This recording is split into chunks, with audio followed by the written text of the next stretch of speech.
இந்த கஸ்டமர் பாத்தீங்கன்னா நைட் 9 மணிக்கு கால் பண்ணி, சிஸ்டர் எனக்கு வந்து ஒரு 2 kg போல ப்ரௌனிஸ் வேணும், காலையில வந்து என்னோட ரிலேஷன் வீட்டுக்கு போறேன், ஸோ நீங்க நைட்டே கொடுத்தீங்கன்னா நல்லா இருக்கும் அப்படின்ற மாதிரி சொல்லியிருந்தாங்க.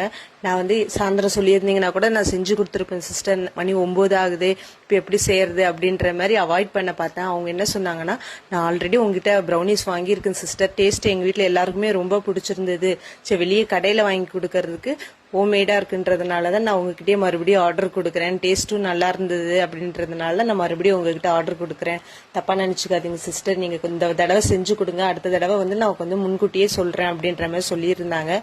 ஒரு பீரியட்ல பாத்தீங்கன்னா நம்மளுக்கு வந்து ஆர்டர்ஸ் ரெகுலரா வராதா, நம்மளும் பிஸியா இருக்க மாட்டோமா அப்படின்னு நினைச்ச நாள்லாம் உண்டு.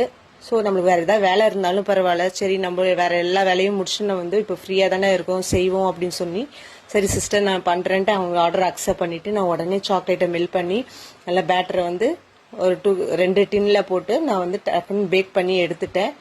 அவங்க வந்து நைட்டு 10:45 போல வந்து ப்ரௌனிஸ் வந்து வாங்கிட்டு போயிட்டாங்க. சாப்பிட்டு பார்த்து நல்ல ரிவ்யூ கொடுத்துருந்தாங்க. அவங்க ரிலேஷனும் டேஸ்ட் ரொம்ப நல்லா இருக்குன்னு சொல்லிட்டு நம்மள்கிட்ட மறுபடியும் ஒரு 1.5 kg வந்து ஆர்டர் கொடுத்துருக்காங்க.